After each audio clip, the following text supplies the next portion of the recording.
तो बेगूसराय में जो अवध तिरुत रोड आप देख रहे हैं वो वही रोड है जिस पर आज मेन मार्केट है, जिस पर तेघड़ा बाजार है, जिस पर सोखड़ा बाजार है, फुलवरिया बाजार है, बरनिया बाजार है, आपको बेगूसराय बाजार है, लक्ष्मीनिया बाजार है, पचमीर बाजार है। ये जो रोड है यही पुराना अवध तिरुत रोड है। और दो बड़ा जंक्शन अंग्रेजों के ज़माने से ही, बरौनी छोटी लाइन, अब बड़ी लाइन का जंक्शन अचरा, और बीच में गंगा नदी। तो लोग जो कहते हैं कि जो कांग्रेस की सरकार या श्री बाबू ने पुल दिया, भौगोलिक बनावट ऐसी थी कि उत्तर पूर्वोत्तर भारत को संपूर्ण भारत से जोड़ने के लिए यही रास्ता था कि दोनों जंक्शन को मिलाया जाए। और कलेक्टर को खुश करने के लिए सारे लोग चुप रहे, और परिणाम हुआ कि कलेक्टर ने उसको वन विभाग को 2 करोड़ रुपया देके वहाँ टुंडा बना के वृक्ष लगा दिया और लूट मचाया। तो उस मुर्गी फार्म में उस समय मुर्गी आया था बंगलोर से हवाई जहाज से, वो भी बड़ी योजना थी। अभी आप जाइएगा तो सब मुर्गी वहाँ भैंस हो गया है। इतना दिन में डेवलपमेंट उसका यही हुआ कि वहाँ मुर्गी नहीं है, वहाँ भैंस है। ये पुल अपने सरकार से रेलवे को इतना पैसा दे चुकी है कि अभी जो उस पर पुल बन रहा है, रेल का और रोड का दोनों का में जितना पैसा लगेगा उतना पैसा उसको मोकामा पुल से मिल चुका है। कोई भारत सरकार हम पर एहसान नहीं कर रही है बेगूसराय के लोगों पर। 360 अरब का बेगूसराय का बजट है। अगर ये 360 अरब में हमको कोई बता दे कि एक नया पैसा लोकल एरिया में खर्च हुआ हो, क्या कर रहे हैं हमारे जनप्रतिनिधि साहब? किसी ने ये सवाल नहीं उठाया और सवाल को समझा नहीं। मैं कितनी बार उठाया हूँ। 30-40 वर्ष जो कांग्रेस की सरकार रही, उस समय जो डेवलपमेंट हुआ बेगूसराय का, उसके बाद कोई डेवलपमेंट हमको बता दे। मोदी जी तो पूछते हैं कि 60 साल क्या हुआ। 60 साल में तो यहाँ हमारे यहाँ आ गया, 60 में रिफाइनरी खुल गया, हमारे यहाँ 59 में पुल स्टार्ट हो गया, मोकामा पुल। हमारे यहाँ रिफाइनरी खुल गया, हमारे यहाँ फर्टिलाइजर खुल गया, हमारे यहाँ थर्मल खुल गया। ये सब तो खुला 60 वर्ष पहले। मोदी जी ने बतावे उनकी सरकार, उनके गठबंधन की सरकार जो 15 वर्ष से है, ये 15 वर्ष में क्या हुआ? 91 में लालू जी की सरकार थी, उस सरकार ने एक टैक्स लाया, एंट्री टैक्स। रिफाइनरी खुली, फर्टिलाइज़र खुली और थर्मल खुली, और भी कई चीज़ें जो उस ज़माने में बेगूसराय की डेवलपमेंट में आती थी, आज कहीं ना कहीं मुझे लगता है कि बेगूसराय में जो डेवलपमेंट की जो गति थी, जो विकास की गति थी, चाहे शिक्षा हो, स्वास्थ्य हो या इंफ्रास्ट्रक्चर हो, मुझे लगता है कि बेगूसराय में पिछले 10 साल से 15 साल से जो विकास की जो रेट थी वो काफ़ी घट चुकी है। और चाहे सिर्फ चुनावी वादों में और सदन में केवल मांग ही उठती है, लेकिन इसे ज़मीनी रूप में यहाँ पे कोई प्रतिनिधि, जनप्रतिनिधि इसको सामने लाने की कोशिश नहीं करता हूँ। तो आज मैं कुमार सानू आप सभी का केबी स्टूडियो में स्वागत करता हूं, और आज हमारे बीच हैं कांग्रेस के वरिष्ठ नेता अनिल कुमार सिंह जी, जिनके पास ऐसी कई बेगूसराय की इतिहास है और कई खजाना है, जानकारियां हैं, जो मुझे लगता है बेगूसराय के लोग, कम ही लोग इतने जानकारी जानते हैं, क्योंकि मुझे भी इनसे जानने को मिलता है और मुझे लगता है कि तमाम जो दर्शक देख रहे हैं उनको इनसे जानने को मिलेगा। तो इसी के साथ चलिए हम बुलाते हैं अनिल कुमार जी को। नमस्कार सर, आपका केवी स्टूडियो में स्वागत है। सर, पिछले सप्ताह तो बात हो रही थी आपसे कि कैसे जो 6 लेन की जो पुल की जो नाम जो आपने बताया कि दाखिल खारिज था, और भी बहुत सारे मुद्दे जो आपने बताए, मुझे लगता है सदन में कोई ऐसी मांग भी नहीं उठाया कभी, और मैंने भी नहीं सुना था कि आपने कुछ पर्यटन विभाग पर कुछ बोला था। उसकी स्पष्टीकरण हम पहले शुरुआत में सुनना चाहेंगे। बेगूसराय जिला का जो डेवलपमेंट हुआ,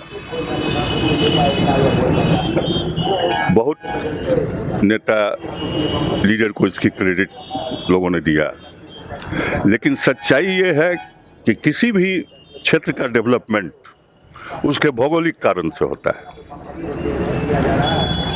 और जब तक हमारे जनप्रतिनिधियों को बेगूसराय के भौगोलिक बनावट के अनुसार अगर वो काम नहीं करेंगे तो जो डेवलपमेंट होना चाहिए वो नहीं हो पाएगा। इसका मैं एक उदाहरण देता हूँ आपको। देश जब आज़ाद हुआ तो सिर्फ एक रोड था, जीटी रोड, और एक रोड था अवध तिरहुत रोड। ये कहाँ, दिल्ली की बात कर रहे हैं? नहीं, उत्तर भारत की बात कर रहे हैं। तो दिल्ली से कलकत्ता तक के लिए, या कहिए जो सिरसा ने बनाया था जीटी रोड को पेशावर से कलकत्ता तक, मुख्य सड़क वही थी। उसके बाद एक सड़क थी अवध तिरहुत रोड कहलाती थी, जो अवध के नवाबों का बनाया हुआ था। जो अपने जिला में, बेगूसराय जिला में, जीटी रोड और अवध तिरहुत रोड को जोड़ना, जब देश आज़ाद हुआ तो संसाधन कम थे, तो शुरुआती दौर में हुआ कि सबसे पहले जीटी रोड और अवध तिरहुत रोड, चूँकि इसी दोनों रोड के किनारे सारे शहर बाजार बसे हुए थे, तो बेगूसराय में जो अवध तिरहुत रोड आप देख रहे हैं वो वही रोड है जिस पर अजमेर मार्केट है, जिस पर तेघड़ा बाजार है, जिस पर सोकाड़ा बाजार है, फुलवड़िया बाजार है, बरनिया बाजार है, आपको बेगूसराय बाजार है, लक्ष्मीनिया बाजार है, पचमीर बाजार है। ये जो रोड है यही पुराना अवध तिरहुत रोड है। जब NH-31 बना तो बाईपास करके नया रोड NH-31 जो बनाया गया उसको जोड़ा गया जीटी रोड से। बड़ी चट्टी में जीटी रोड से जुड़ा 31 निकलता है और गुवाहाटी जाता है। तो पहली पंचवर्षीय योजना में जो संपूर्ण देश को जोड़ने की बात हुई, तो आज जितने सड़क बन रहे हैं उतने सड़क तो उस समय बन नहीं सकते थे, इतना संसाधन नहीं था। तो पहली पंचवर्षीय योजना में ही इसको जोड़ने का तो हुआ कि जो रोड को जोड़ने के लिए पुल चाहिए, और दो बड़ा जंक्शन अंग्रेजों के ज़माने से ही, बरौनी छोटी लाइन, अब बड़ी लाइन का जंक्शन अचरा, और बीच में गंगा नदी। तो लोग जो कहते हैं कि जो कांग्रेस की सरकार या श्री बाबू ने पुल दिया, भौगोलिक बनावट ऐसी थी कि उत्तर पूर्वोत्तर भारत को संपूर्ण भारत से जोड़ने के लिए यही रास्ता था कि दोनों जंक्शन को मिलाया जाए। तो छोटी लाइन इधर थी, तो छोटी लाइन इधर थी, और उधर से सामान जो आता था तो यहाँ पलटैया यार्ड था, गड़ारा यार्ड। हाँ, कि बड़ी लाइन से जो सामान आया वो छोटी लाइन पर यहाँ चढ़ाया जाता था, इसलिए गड़ारा यार्ड बहुत नामी यार्ड था, एशिया का बड़ा यार्ड था, बहुत मजदूरों को काम मिलता था। तो इसीलिए पहला वो पुल बना, और पुल जब बना तो चूँकि आसाम से चाइना की दूरी बहुत कम थी, और इधर जितना आप बढ़िएगा ब्रह्मपुत्र का बाढ़ और गंगा नदी का बाढ़ पीड़ित एरिया था खगड़िया था। तो जब यहाँ पुल बना तो सबसे पहले पुल के साथ साथ हो गया कि यहाँ थर्मल बने। तो थर्मल जब बना तो हुआ कि साहब इसको फैक्ट्री अगर मिल जाएगा तो बिजली उसको मिलेगी। कम्युनिकेशन हो गया ट्रेन से भी और रोड से भी, इधर दिल्ली से भी जुड़ गया, लखनऊ से भी जुड़ गया, इधर कलकत्ता से भी जुड़ गया, संपूर्ण देश से जुड़ गया। 0 माइल हमारा बेगूसराय, NH-28 और 31 का मिलन स्थल ये। तो जहाँ यातायात की सुविधा बढ़ेगी वहाँ ही डेवलपमेंट होगा। तो हम पहली पंचवर्षीय योजना में ही यातायात के मामले में बेगूसराय अपने भौगोलिक कारण से डेवलप किया। परिणाम हुआ कि इसके बगल में तुरंत थर्मल लगा, रिफाइनरी लगा, मक्खन फैक्ट्री हुआ, ऑक्सीजन फैक्ट्री हुआ, कई तरह के उद्योग इस पार आ गए, जबकि पहले से उस पार उद्योग था, गंगा के उस पार। मोकामा में बाटा का था, मुंगेर में बंदूक का था, सिगरेट का था फैक्ट्री, जमालपुर में रेल कारखाना था। तो ये एक इंडस्ट्रियल एरिया के रूप में डेवलप किया। और चूंकि क्रूड ऑयल आसाम से आता था तो आसाम से बेगूसराय तक आने में ही यही इंडस्ट्री लग सकता था। बीच में खगड़िया, सहरसा, पूर्णिया, ये सब जो इलाका था ये भौगोलिक दृष्टिकोण से इंडस्ट्रीज के लिए उस समय उचित नहीं था, चूँकि कम्युनिकेशन उसको चाहिए था। यहाँ संपूर्ण हिंदुस्तान में तेल भेजने के लिए और सप्लाई देने के लिए व्यवस्था थी, दोनों जंक्शन की वजह से। रेल से जुड़ चुका था संपूर्ण हिंदुस्तान से, बाय रोड जुड़ चुका था, संपूर्ण हिंदुस्तान से। तो ये सब इंडस्ट्रीज लगा। उस समय जो बेगूसराय के लोग थे, और कहिए खास करके स्वतंत्रता आंदोलन में जिन लोगों ने बेगूसराय में योगदान दिया था, वो सब भी डेवलपमेंट के प्रति समर्पित थे। उसी समय आप देखिएगा कि एक ही साथ 1946 में जीडी कॉलेज खुला और आयुर्वेदिक कॉलेज खुला। आज आयुर्वेद को संपूर्ण दुनिया मान रही है, और बेगूसराय जिला में उस समय आयुर्वेद कॉलेज खुला जिस समय एलोपैथिक शिक्षा का सबसे ज़्यादा अंग्रेज ध्यान दे रहे थे अपनी चिकित्सा पद्धति को। और उस समय बेगूसराय में आयुर्वेद कॉलेज का, जो आयुर्वेद कॉलेज संपूर्ण विश्व स्तर पर जाना गया और भारतवर्ष का नामी कॉलेज में कॉलेज था। शिक्षा में जीडी कॉलेज उसी समय खुला। उसके बाद आइए आप 61 में गर्ल्स कॉलेज खुल गया बेगूसराय में। फिर कोऑपरेटिव कॉलेज खुला, ज्ञान भारती हाई स्कूल खुला, कॉलेजिएट हाई स्कूल खुला, बीपी स्कूल आज़ादी से पहले से था, जेके स्कूल आज़ादी के पहले था। तो बेगूसराय भौगोलिक कारण से जब यहाँ औद्योगिक नगर के रूप में डेवलप करने लगा तो और चीज़ बढ़ने लगा। तो 70 में पर्यटन का कार्यालय आया, 72 में। और पर्यटन कार्यालय को लोग समझते हैं कि पर्यटन कार्यालय से क्या लाभ होगा, लेकिन जब पर्यटन कार्यालय यहाँ आया तो वो पहला पर्यटन का पैकेज बना था यहाँ से काठमांडू घूमने का। यहाँ से काठमांडू? हाँ, तो मैं उसमें गया था। उसका पहला जो टूर था उसमें मैं भी शामिल हुआ। तो बेगूसराय से गाड़ी नहीं आके पटना से गाड़ी आई उसकी। तो रेट उसमें तय हुआ पटना से ही उसका किलोमीटर के हिसाब से। अगर पर्यटन कार्यालय होता, उसका यहाँ गाड़ी रहता, तो पटना अप डाउन जो हम लोगों को छोड़ने के बाद फिर पटना लौटा, डबल जो पैसा लगा उस समय। हालांकि उस समय हम लोग 80 रुपया में गए, पैकेज का चार्ज 80 रुपया था, ठहरना खाना ये सब अपना था, लेकिन घुमा के लाना ये काम था टूरिस्ट डिपार्टमेंट का। और उस टाइम में जिस समय वो खुला था कार्यालय, तो उसके बाद हम लोगों ने यहाँ देखा कि जो कई पैकेज बनवा के प्राइवेट जो बस चलाते हैं, गाड़ी चलाते हैं, हमारे यहाँ के जो ट्रांसपोर्टर हैं, तो उनकी गाड़ी हायर करना, उसके थ्रू टूर भेजना। तो आप अनुमान कीजिए कि अगर अभी पर्यटन कार्यालय यहाँ होता तो उसने पर्यटन के डेवलपमेंट के लिए उस समय 1983 में मैं और पर्यटन पदाधिकारी थे सम चौधरी, हम लोगों ने एक प्रपोजल बना के दिया बिहार गवर्नमेंट को कि कांवर झील जो है तो उसको इस ढंग से डेवलप कराया जाए कि उसका जो पानी का एरिया है जिसमें पक्षी आती है, तो उसको ऐसा रखा जाए कि उसमें से पानी घटे नहीं, इतना उसको मेंटेन कर दिया जाए, और उससे ज़्यादा पानी हो तो उसकी निकासी हो जाए। निकासी की योजना श्री बाबू के ज़माने में शुरू में ही हो चुकी थी।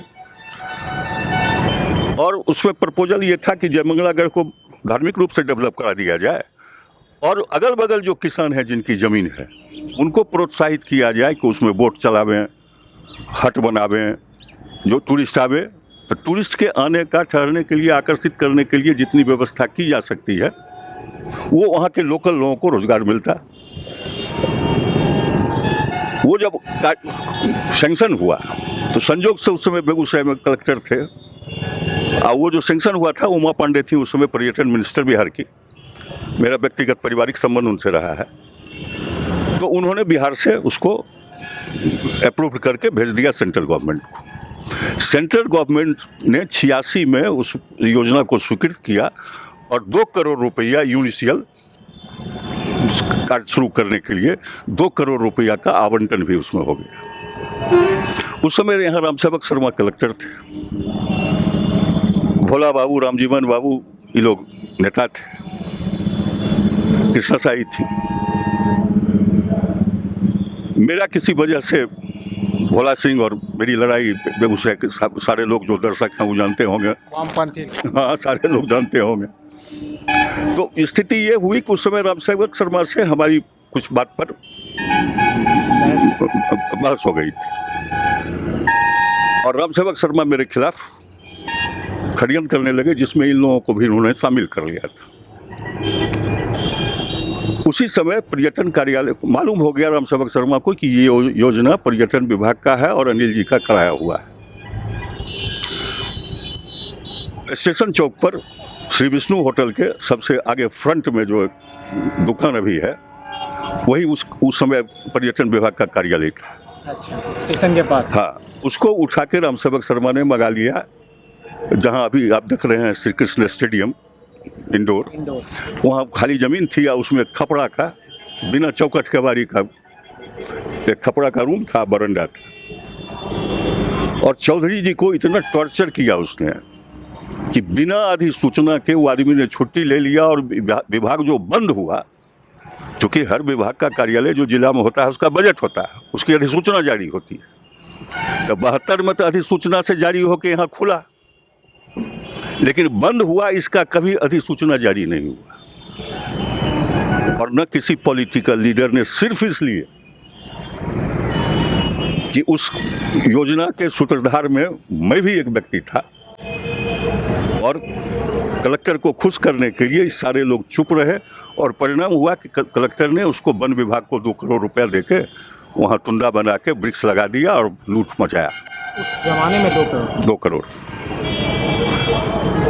और रामसेवक शर्मा की 2 महत्वाकांक्षी योजना, एक तो उसको वन विभाग को करा के उलट किया, दूसरा आप देखिएगा साथ वहीं बगल में मंझौल से जब आगे बढ़िएगा तो मुर्गी फार्म खुला था। तो उस मुर्गी फार्म में उस समय मुर्गी आया था बंगलोर से हवाई जहाज से, वो भी बड़ी योजना थी। अभी आप जाइएगा तो सब मुर्गी वहाँ भैंस हो गया है। इतना दिन में डेवलपमेंट उसका यही हुआ कि वहाँ मुर्गी नहीं है, वहाँ भैंस है। उस योजना को भी लोगों ने खा पका गया कि जो एक बहुत बड़ी योजना थी उस इलाके के डेवलपमेंट के लिए। तो 60 के दशक के बाद, मैंने कहिए 75 तक, तो बेगूसराय में डेवलपमेंट उन लोगों का होता रहा, इसलिए कुछ समय के जो पॉलिटिकल लीडर थे, सरजू बाबू थे, मिठन चौधरी थे, गिरीश जी थी, मेदी पासवान थे, क्या कहते हैं, कहिए जो बड़े जो उस समय जितने एमएलए थे, ये लोग भी कंस्ट्रक्टिव थे। और जिला के उन लोगों से जो बेगूसराय जिला के विकास में अपना योगदान करते थे, जैसे हमारा ही परिवार था, विश्वनाथ सिंह का परिवार था, तो कॉलेज स्कूल ये सब खोलने में वो लोग सहयोग किया करते थे। लेकिन 80 के बाद जब भोला बाबू, रामजीवन बाबू, इन लोगों का पीरियड आया, तो इन लोगों ने विकास की राजनीति को ताक पर रख दिया और सिर्फ कम्युनिस्ट एंटी कम्युनिस्ट की लड़ाई का लाभ लेके ये लोग एमएलए बनते रहे। परिणाम हुआ कि डेवलपमेंट का जितना वर्क था,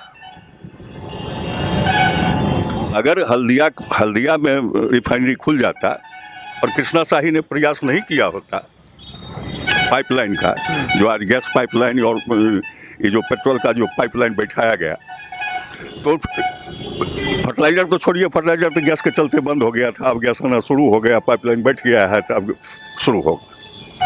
अगर उस समय पाइपलाइन का के लिए प्रयास नहीं किया होता कृष्णा शाही ने, तो एक अंतिम कंस्ट्रक्टिव लीडर कृष्णा शाही इस जिला को मिली थी, जिन्होंने हल्दिया रिफाइनरी को रोकवा के हल्दिया से पाइपलाइन बैठाया गया कि जो जहाज से जो क्रूड ऑयल आवेगा वो बाय पाइपलाइन हल्दिया से इसी रिफाइनरी को दिया जाए और इसका एक्सटेंशन हो जाए। परिणाम हुआ कि इस रिफाइनरी का एक्सटेंशन भी होता चला गया, क्रूड ऑयल ज़्यादा बढ़ता चला गया और रिफाइनरी बच गया। गैस पाइपलाइन जब अब आ गया तो अब रिफाइनरी भी शुरू हो जाएगा। तो अभी तो स्थिति हमारी ये है, पुल बन रहा है। आपको जान के आश्चर्य होगा कि इस पुल पर जो नियम था कि जितना पुल में खर्च होगा उतना वसूला जाएगा टैक्स से, हाँ, टोल टैक्स उस समय नहीं था। जैसे रेलवे से सामान है, ट्रांसपोर्टेशन पर भाड़ा रेलवे में लगता था 2 रुपया पर यात्री। हम लोग जो पटना जाते थे तो यात्री को लगता था, माल जो भाड़ा आता था इस पार उस पार जो होता था उसमें भी था अतिरिक्त सरचार्ज पुल के लिए। उससे इतना सरचार्ज आता था जिससे संपूर्ण दानापुर डिवीज़न जो रेलवे का है उसका जो बजट था उतनी आमदनी सिर्फ इससे थी। और पुल का ये टैक्स बंद होना चाहिए था, सरचार्ज 1965-66, चूंकि पैसा वसूल हो चुका था। लेकिन इतना बड़ा वो राजस्व था कि रेलवे ने उसको छोड़ा नहीं। जब रेल मंत्री हुए थे नीतीश कुमार और रामविलास जी, उस समय हम ही लोगों ने उठाया, तो उस समय यात्री पर बंद हो गया। अच्छा, वो सरचार्ज यात्री पर खत्म हुआ कब? 2002 में। उसके पहले तक वो चार्ज लगता रहा। माने ऐसा 6 पुल जो बन रहा है, इसका पैसा हम दे चुके हैं। ये पुल अपने सरचार्ज से रेलवे को इतना पैसा दे चुकी है कि अभी जो उस पर पुल बन रहा है, रेल का और रोड का दोनों का में जितना पैसा लगेगा उतना पैसा उसको मोकामा पुल से मिल चुका है। कोई भारत सरकार हम पर एहसान नहीं कर रही है बेगूसराय के लोगों पर। हमारे गुड्स पर जो वो टैक्स लगता था, हमारे बेगूसराय से जो यात्रा करते थे वो पुल के थ्रू, उनको टैक्स लगता था, ये उनका पैसा है। तो इसी ढंग से किसी लीडर ने उसको, उस समय जो लीडर थे उनको उठाना चाहिए था, रुकवाना चाहिए था कि नहीं साहब आपका टैक्स पूरा हो गया, तब काहे पैसा लीजिएगा। उसी तरह से 91 में लालू जी की सरकार थी, उस सरकार ने एक टैक्स लाया, एंट्री टैक्स। कहा कि जो क्रूड ऑयल बेगूसराय में जैसे आता था, तंबाकू आता था बाहर से सिगरेट फैक्ट्री के लिए मुंगेर, तो क्रूड सामान जो है, मैंने कच्चा माल जो आवेगा उस पर 2% मूल्य के 2% टैक्स आपको देना होगा। तो चैम्बर ऑफ कॉमर्स चला गया हाईकोर्ट ने उसको तोड़ दिया, कहा नहीं टैक्स नाजायज है, ये टैक्स नहीं लगेगा। तब भारत सरकार गई सुप्रीम कोर्ट में 93 में डिसीजन हुआ कि बिहार सरकार ने एफिडेविट करके दिया कि ये जो, चूंकि बिहार हमारा पिछड़ा राज्य है और ये जो पैसा है, इससे जो हमको पैसा आवेगा वो लोकल एरिया के विकास में, इंफ्रास्ट्रक्चर में, और क्या कहते हैं जैसे पुनर्वास है, कटाव पीड़ित है, आपदा प्रबंधन है, इस सब चीज़ में ये पैसा लोकल एरिया में खर्च होगा। तो लोकल एरिया हुआ जिस डिस्ट्रिक्ट में है, जिस सेल टैक्स का जो कार्यालय है, उसका जो एरिया है जहाँ वो टैक्स आ रहा है, या जिला परिषद है, तो लोकल बोर्ड तो डिफाइंड था। तो लोकल एरिया में उसमें से आज तक आपको हम बता दें कि जिस समय ये टैक्स स्टार्ट हुआ था 1993 में, उसमें 5 करोड़ रुपया पर मंथ रिफाइनरी बिहार सरकार को देती थी, जबकि उस समय क्रूड ऑयल का कम आता था। आज चौगुना विस्तार हो गया है। आज स्थिति ये है कि उसको देना पड़ रहा है 30 करोड़ पर मंथ। और इधर फिर गया रिफाइनरी, ये टैक्स हम पर ज़्यादा है, हमको अगर ये टैक्स कम नहीं कीजिएगा तो हमको पेट्रोकेमिकल्स का यूनिट लगाना है। तब हाई कोर्ट ने कहा है कि पिछले साल कि आप एक काम कीजिए, आप आधा दीजिए, आधा अभी मत दीजिए। तो अभी 15 करोड़ पर मंथ अभी भी रिफाइनरी दे रही। अब मैं पूछना चाहता हूँ बिहार सरकार से कि ये टैक्स में, जब सुप्रीम कोर्ट में आपका ही एफिडेविट, आपने ही शपथ पत्र पर कहा है कि इस पैसे से हम लोकल एरिया में खर्च करेंगे, तो एवरेज आप 10 करोड़ रख लीजिए। 93 से अभी तक कितना साल हुआ? 93, 7, 20, 21, 30 वर्ष में कितना रुपया हमारा चला गया टैक्स में? अगर 10 करोड़ का एवरेज मान लीजिए, अभी बीच में 30 करोड़ हुआ, अभी 15 करोड़ हो गया, शुरू में 5 करोड़ था, तो 10 का एवरेज अगर मानिएगा पर मंथ, तो 1 अरब 20 लाख रुपया पर ईयर। ईयर कितना हो गया? 30। 120 crore per month, 1200 crore 120 per year. हाँ, 1,20,000, 120 पर मंथ नहीं, 10 का एवरेज न रखे, हाँ 120 पर ईयर। 30 साल का हो गया, वही 360 अरब। 360 अरब का बेगूसराय का बजट है। अगर ये 360 अरब में हमको कोई बता दे कि एक नया पैसा लोकल एरिया में खर्च हुआ हो, क्या कर रहे हैं हमारे जनप्रतिनिधि साहब? किसी ने ये सवाल नहीं उठाया और सवाल को समझा नहीं। मैं कितनी बार उठाया हूं, तो मैं सदन में तो उठा नहीं सकता हूं, अपने प्रतिनिधि मीडिया के माध्यम से हमने कई बार उठाया इस सवाल, लेकिन यहाँ के जो लीडर हैं उनको इस समझ में ही नहीं है कि मेरा बेगूसराय का पैसा हम भी थोड़े मांग रहे हैं। और जब तुम सुप्रीम कोर्ट में एफिडेविट करके हम ही से तुम टैक्स लिया है, हमने यहाँ तुमको खर्च करना है। पर्सनली हमने नीतीश कुमार जी को भी कहा था, लेकिन जब सरकार में जो लोग आ जाते हैं तो सरकार को तो लगता है कि इतना पैसा आ रहा है तो हम इसको खाली बेगूसराय में काहे खर्च करें, इसका तो हम बहुत उपयोग कर सकते हैं। और बेगूसराय का पॉलिटिकल चरित्र जो हो गया, पॉलिटिकल लीडर जो हो गए, वो मिनिस्टर बनने के लिए मुख्यमंत्री के यहाँ दंडवत किए रहते हैं। बेगूसराय में फैक्ट्री लगे, बेगूसराय में काम हो, इसके लिए तो कोई है नहीं। सारे लोग एमएलए बनेंगे उसके बाद मिनिस्टर बनने के लिए। तो बेगूसराय का जो डेवलपमेंट है उसके लिए सबसे बड़ा दोषी बेगूसराय के जनप्रतिनिधि रहे हैं। और अभी मैं इस बात को इसलिए फिर से उठा रहा हूं कि अभी जो जनप्रतिनिधि आए हैं सब लोग यंग हैं, एनर्जेटिक हैं। उन लोगों को पहले ये समझना होगा कि बेगूसराय के विकास के में रुकावट जो हुआ, हम जो इतनी तेजी से 60 के दशक 70 तक बढ़े, हमारे यहाँ इंडस्ट्रीज लगने लगा, हमारे यहाँ बहुत तरह के एग्रीकल्चर में डेवलपमेंट हुआ, हमारे यहाँ पुल रोड, लेकिन 80 के बाद क्यों ये शिथिल हो गए? फ्रीज हो गया। रिपेयरिंग डिस्ट्रिक्ट है, अभी क्या हो रहा है? मोकामा पुल का रिपेयर हो रहा है, फर्टिलाइजर का रिपेयर हो रहा है, हाईवे 2 लेन था 4 लेन हो रहा है, जमीन एक्वायर किया हुआ था बना रहे हैं, बढ़ा रहे हैं। इतने रिपेयर है, नया कुछ तो नहीं हो रहा है। नया कोई नया इंडस्ट्री लगा, नया नहीं कोई योजना आया। जो कच्ची सड़क था उसको आप पक्की कर दिया, जो गली में खरंजा लगा हुआ था उसको ढलाई कर दिया। नया कोई काम हुआ हो जो 60 वर्ष में हुआ उधर,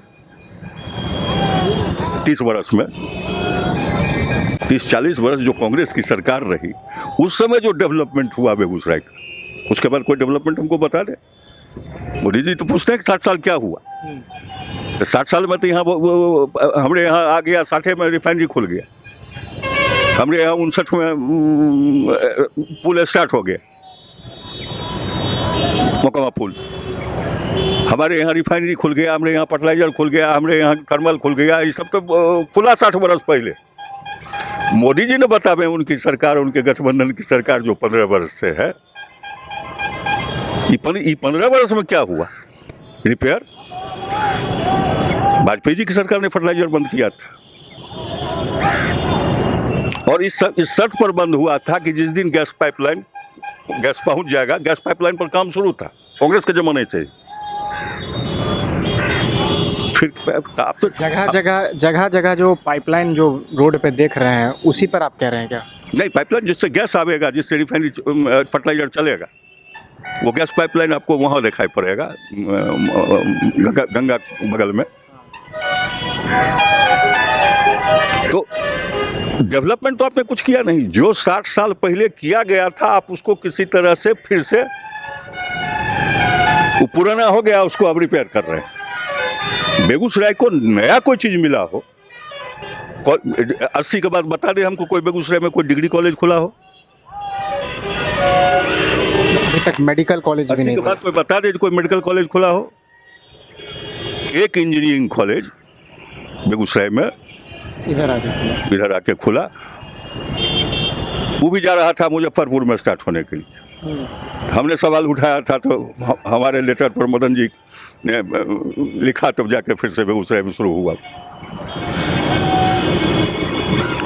तो हमारा ये कहना है कि जब तक बेगूसराय के जनप्रतिनिधि, और एक ही इंटरव्यू में बेगूसराय के संपूर्ण विकास और उसका क्या रोड मैप हो सकता है, क्या डेवलपमेंट हो सकता है, ये नहीं बताया जा सकता है।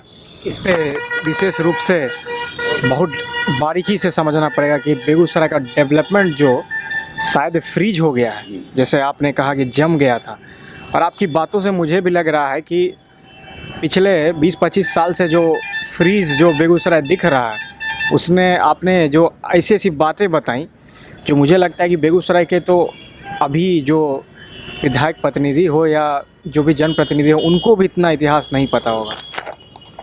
वो तो नए आए ही हैं, इतिहास तो जानने की जब रुचि आपको होगी। हम इतिहास इसलिए जानते हैं कि हम उस परिवार में जन्म लिए जिसका बेगूसराय के डेवलपमेंट में 1900 ईस्वी से पहले से ही, मुगल काल से ही जिस परिवार का बेगूसराय के डेवलपमेंट में इंटरेस्ट रहा है, जो इसलिए हम पुराना से लेकर नया तक इतिहास जानते हैं। यहाँ के डेवलपमेंट में हमारे परिवार का बहुत योगदान रहा है और जिन परिवारों का रहा है उनको भी मैं जानता हूँ। तो ये जानना तो किसी किताब में आपको मिलेगा नहीं। कोई पॉलिटिकल लीडर बेगूसराय का इतिहास लिखवाएगा तो उसमें मेरे परिवार की चर्चा वो क्यों करेगा, विश्वनाथ सिंह शर्मा की चर्चा क्यों करेगा। आज बेगूसराय में एक भी रोड, एक भी चौराहा का नामकरण अयोध्या प्रसाद सिंह, विश्वनाथ सिंह शर्मा, हीरा बाबू, इन लोगों के नाम से आपने देखा है, यहाँ के लोकल लोगों के नाम से। विश्वनाथ नगर की बात कर रहे हैं? विश्वनाथ नगर की बात मैं नहीं कर रहा हूँ। हम अपनी ज़मीन बेचें, अपना घर का नाम रख लें, जनता के लिए जो इन लोगों ने काम किया, बाबू अयोध्या प्रसाद सिंह ने, हीरा बाबू ने, विश्वनाथ सिंह शर्मा ने, सत्तो बाबू ने, राम बाबू ने, बहुत लोग हैं, सैकड़ों लोग इस जिला में हैं कि इस जिला के डेवलपमेंट में जिनका योगदान रहा, उसका इतिहास लोग कैसे जानेगा। यहाँ तो हर चौराहा पर बैठे हुए हैं, देश के बड़े बड़े नेताओं की मूर्ति है, लेकिन हमारे जिला के जो विभूति हुए उनका ज्ञान ही नए जनरेशन को नहीं, उनके कर्मों का ज्ञान ही नहीं है कि उन लोगों के कारण क्या क्या हुआ। और आज उनकी अनुपस्थिति में उनकी विरासत को हम लोग नहीं संभाल पा रहे हैं, उसका दोषी कौन है, इसको जानने का प्रयास जब जनप्रतिनिधि करेंगे तब ना। यहाँ तो इतिहास दबाने की बात। तो बेगूसराय की जो इतिहास थी और कांवर झील की जो सूख ने, जो उसके जो कांवर झील की जो सुंदरता जो सूख गई पिछले 20-25 साल में, तो आपने सुना अनिल जी ने बताया कि कैसे कांवर झील के तर्ज पे, जो बहुत लोगों को नहीं पता था कि 70-72 में जो कार्यालय जो खुला था, पर्यटक कार्यालय जो खुला था, वो आज बंद हो चुका है। वो कब का बंद हुआ किसी को पता नहीं। तो जो सदन में मांग उठती रही है कांवर झील की और विश्वविद्यालय की मांग उठती रही, और इन्होंने बताया कैसे जो फैक्ट्रियां हो, चाहे डिग्री कॉलेज हो, चाहे बेगूसराय की जो पर्यटक स्थल के रूप में कहा जाए, ये सब पिछले 25-30 सालों से हमारे जनप्रतिनिधियों द्वारा केवल सदन में एक छलावा के रूप में इसे रिप्रेजेंट किया गया। बस वोट बैंक की राजनीति के लिए रिप्रेजेंट किया। ज़मीनी रूप से तमाम वो बच्चे और जो बेगूसराय की जनता है, अगर इसे ध्यान से सोचे तो अनिल जी का भी जो कहना है और उनके जो विचार हैं, उनकी जो ऐतिहासिक बातें हैं जो इन्होंने बताई कि कैसे बेगूसराय का डेवलपमेंट और उनके परिवार के योगदान, और उनके साथ साथ कुछ ऐसे बुद्धिजीवी जिनके योगदान से बेगूसराय इतना आगे बढ़ा, लेकिन बेगूसराय में अब भी क्या क्या विकास की बातें हैं जो उस ज़माने से और आज के ज़माने में बदला नहीं है। सिर्फ केवल अभी जो इन्होंने इनके मुख से सुना कि केवल रिपेयरिंग हो रही है, लेकिन नईकरण कहीं दिख नहीं रही है। तो इसी के साथ अनिल जी ने अपनी जो बेगूसराय की जो इतिहास थी उसकी एक्सपीरियंस को हमारे चैनल के माध्यम से, जिसका नाम है केबी स्टूडियो, उसके माध्यम से एक्सप्लेन किया, और हमें भी जानकारी लेने में बहुत इच्छा हुई कि इन्होंने जो बातें कहीं काफ़ी जो है, जो मुझे लगता है किसी को पता नहीं, हमें भी इस जानकारी से मिलने लगी। तो इसी के साथ इस एपिसोड में जहाँ पे बेगूसराय के इतिहास के बारे में अनिल जी बता रहे थे, तो काफ़ी लंबा इंटरव्यू था, लेकिन अगले बार फिर हम मिलेंगे अनिल से और फिर कोई नई टॉपिक पे चर्चा होगी जहाँ पे हम जानेंगे बेगूसराय का इतिहास। तो इसी के साथ मैं कुमार सानू लेता हूँ आपसे अलविदा और मिलूँगा अगले एपिसोड में। इस तक के लिए आपसे लेता हूँ अलविदा। नमस्कार।